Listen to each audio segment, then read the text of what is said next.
Students, last class we have discussed कि how we can do a selection by applying the if and else loop. ठीक है sir, if and else statements.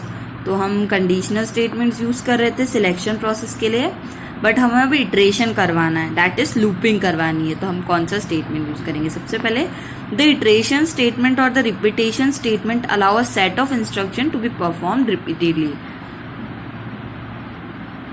ये तब तक उस statement को चलाएगा जब तक कि हमारी कंडीशन फुलफिल नहीं होती है. ठीक है, तो जो इटरेशन स्टेटमेंट्स होते हैं उनको हम क्या बोलते हैं? लूप्स और द लूपिंग स्टेटमेंट. दो टाइप के पाइथन में लूप प्रोवाइड करता है. सबसे पहला होता है हमारा four loop and second is while loop. ठीक है, काउंटिंग लूप्स होते हैं एंड कंडीशनल लूप होते हैं. The loops that repeat a certain number of times, Python for loop it is a counting loop. And conditional loop, the loops that repeat until a certain thing happens. They keep repeating as long as the some condition is true. And Python's while, ये क्या बोल रहा है कि जब तक वो condition true रहती है तब तक ये वाला लूप चलता है. ठीक है, that is while loop. Now, although the two types of loop for and while, we shall only cover for loop in this chapter.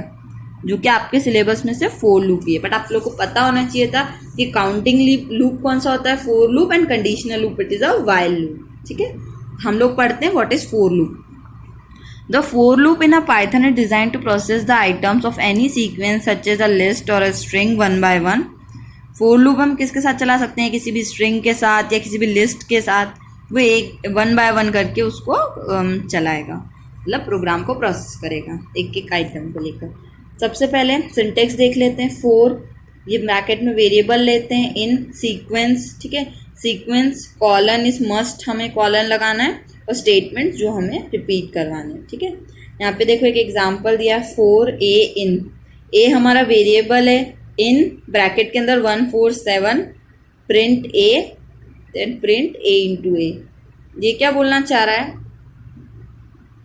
All the statements in the body of the loop will be executed for each value of loop variable a, that is firstly for a equals to 1, then for a equals to 4, and then for a equals to 7. ठीक है, सबसे पहले for loop चला.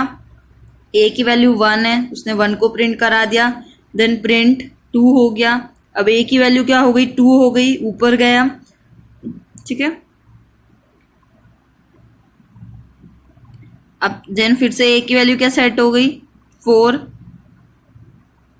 Sorry 2 हो गई ना. 1 into 1 that is 1.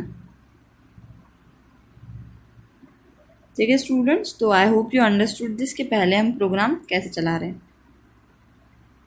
ठीक है, तीनों के लिए चल जाएगा.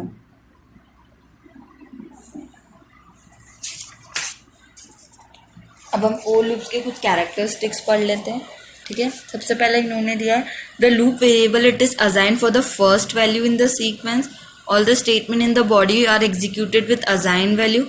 Once step 2 is over, the loop variable is assigned the next value in the sequence. मतलब एक बार जो वैल्यू असाइन हो गई, देन अगर उसमें कुछ अपडेशन है तो सेकेंड टाइम लूप उसी वैल्यू को लेगा, और तब तक चलेगा तब तक सीक्वेंस कंप्लीट नहीं होता.